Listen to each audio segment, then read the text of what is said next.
Beyond that, there is you. If you close your eyes, even if you cannot see anything, you're still there.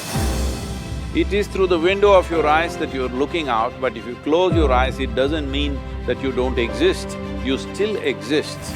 So beyond your thought, you still exist, beyond your emotion, you still exist.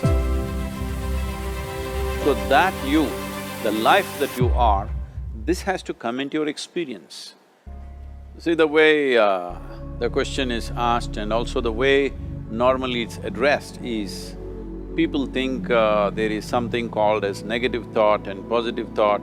They want to remove the negative thoughts and have only positive thoughts. But such people, I would ask them to just experiment for 10-15 seconds. Let them forcefully remove one thought from their mind. For example, next 10 seconds, just don't think of a monkey. Try not to think of a monkey for next 10 seconds. You will see you will be full of monkeys. So what I'm saying is, this is the nature of your mind. Because in this mind, all the three pedals are throttle. There is no brake, there is no clutch. Whatever you touch, it will only go faster. In this kind of mind, people have been taught from moral teachers and religious teachers, do not think about bad things. Well, since then it's been a full-time job. So there is no way you can handle the mind like this. This doesn't need any great enlightenment. If you spend 2 minutes with your eyes closed, you will realize you cannot do anything forcefully with this mind. So, I want to remove negative thoughts. Do not ever go in this direction because what you want to remove will become your quality. Always you will be on it. So what should I do?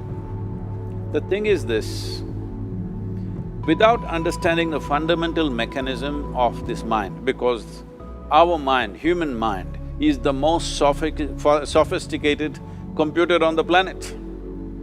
Even all the supercomputers have come out of this. When this is the case, is it not important that we understand the mechanics of how it functions?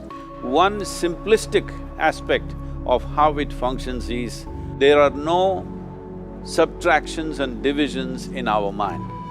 There is only addition and multiplication.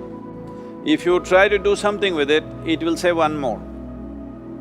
If you try hard, it will multiply into many more. In this mind, you don't try to identify what is positive, what is negative and try to remove it. First of all, one needs to understand, this mind of yours, this body of yours is supposed to serve you. The life that you are is important. Body and mind are vehicles that must serve us. If you sit in a vehicle, it must go where you want to go. If it goes to its own destination, what is the point of such a vehicle? It's just a nuisance. Right now, most human beings are unfortunately experiencing this fantastic possibility of human mind as a nuisance, as a troublesome thing. Well, this is the most beautiful thing you have. It's just that you need to pay little attention as to how it functions. One simple thing is this. First and foremost process is, that's why we put out this process called Isha Kriya. This is to distance yourself from your physiological and psychological process. There is something called as you which exists. This is not a composite of all your thoughts and emotions and physiological processes. Beyond that, there is you. If you close your eyes, even if you cannot see anything, you're still there. It is through the window of your eyes that you're looking out, but if you close your eyes, it doesn't mean that you don't exist, you still exist.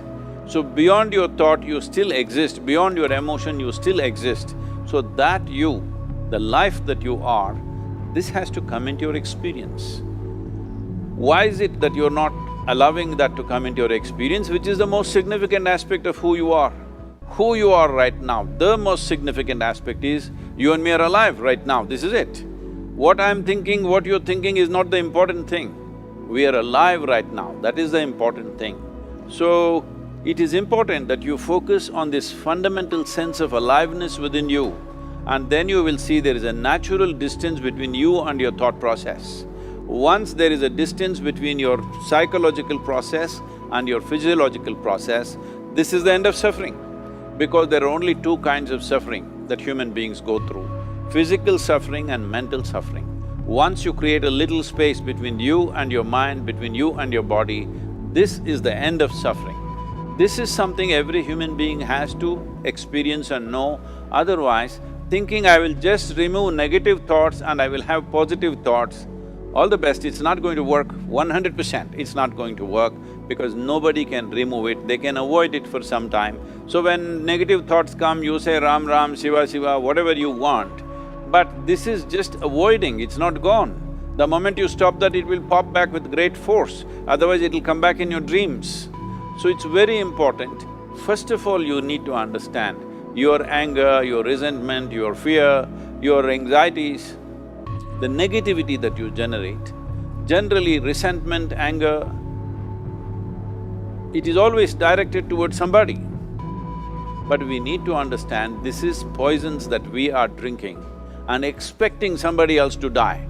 Fortunately, life doesn't work like that. If I drink poison, I die. If I drink poison, you don't die. So, we need to understand this. When I say poison, today you can have yourself chemically analyzed. Right now, what is your blood work, what it says? 5 minutes of intense anger, check your blood work and see, there will be lots of negative elements in it, literally you're poisoning yourself. So, do you want to poison yourself? Definitely not. Now the very question is coming from certain helplessness, what shall I do? Don't do anything. Just sit back and just concern yourself with something which is a life process. Maybe your heartbeat, maybe your breath, maybe just the sensation of being alive.